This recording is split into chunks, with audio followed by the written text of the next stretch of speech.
Hi guys, welcome to John's Pantry. Today we're going to do a garlic, rosemary and cheese tear-share loaf. Nice and easy.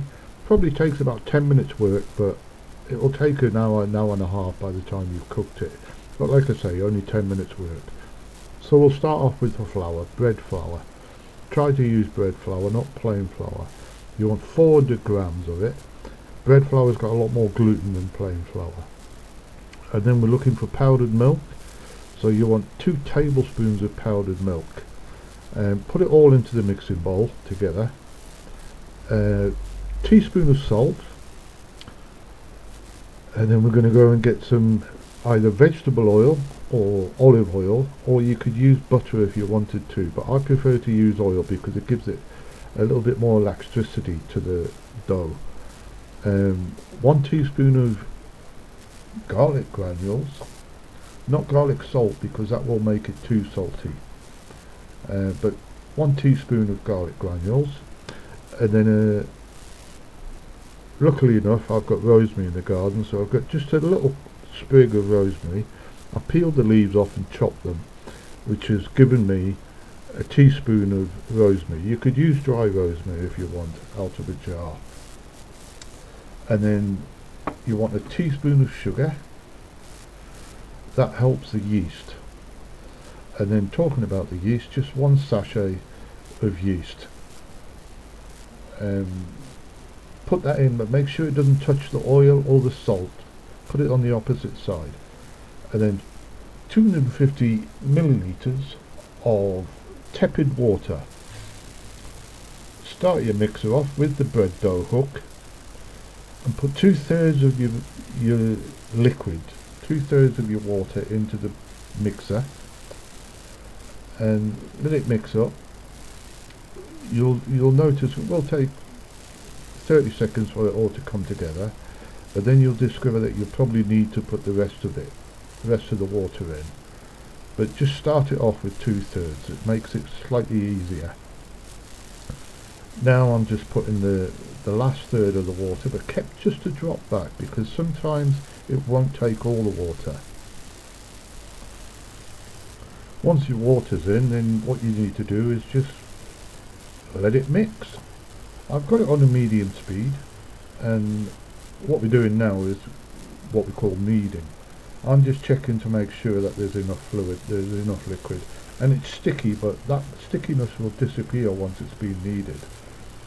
10 minutes in the mixer, medium speed, and let it just crack on. You don't have to do anything, just make a cup of coffee. Once that's done, turn it off, and that's the bread dough done. Nice and easy, nice and simple. Now I'm just taking it out and I'm just going to make it into a ball. I'm just pulling the sides in. A little bit of flour on the bench. I didn't really need it, but sometimes if you added a little bit too much water, then sometimes you do need that flour. And then I'm going to get some vegetable oil. Put a few drops into the mixing bowl. Spread it all around. Put your dough in upside down and turn it back the right way, and that's greased the top so it stops the skin from forming. And now this is a trusty shower cap. Put that on, and then you need to put it to one side. Half an hour to an hour proving. Now while that's proving, you can grease your loaf tin. Make sure it's well greased because we all know cheese loves to stick to metal when it's melted. And that's the cheese.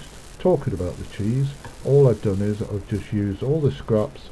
These are little bits of cheese that my mother gave me in a lovely hamper that I got from her for Christmas. So I've grated what I had left up, and that's it. So now that's the dough that was proved, and that's had 40 minutes proving on the windowsill just above a radiator, so it was warmed because we are in the middle of winter, and all I've done is just kneaded it gently and rolled it into a cylinder, and that cylinder I'm cutting into 8 pieces. Then those 8 pieces I'm going to turn into like flat discs and then fill them with cheese. So there we go, that's eight pieces. And then I'll just use the heel of my thumb and my fingers and just flatten it out into a disc, and then I put a nice bit of cheese, grated cheese in the middle, fold it over like you can see, and then you end up with like a torpedo shape, little oblong, and then put that into the bottom of your loaf tin. Now you need to do this, and you'll probably get 4 of these little torpedoes in the bottom of your loaf tin. Once you've got all 4 in, you can start building the second layer with the other 4. So I'll just crack on and do that. There we go. And then you'll end up with a layer of 4, which is, there we go. That's the first 4 done. I'll do the other 4 and just lay them on top. I'll push them down a little bit, just so it gets into the corners, and then the trusty shower cap comes back out, and we'll leave it to prove somewhere warm, which I just use a windowsill in the living room, which is just slightly above a radiator. That's it. It's had a 40-minute prove, sat on the windowsill, and as you can see, it's doubled inside. It's come well above the tin, and then it goes into an oven, a 200 centigrade oven. Mine's fan assisted, but a normal oven fine. Once it's been in 35 minutes, tip it out, and if you tap it, it should sound hollow. Look at the colour on that. That's gorgeous. Really crispy on the top, really crispy on the bottom. While it's still warm, not red hot though, you can tear it apart, and each one of them little sections is full of melted cheese.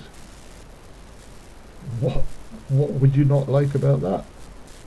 We enjoyed ours with a bit of spaghetti bolognese, and it was gorgeous.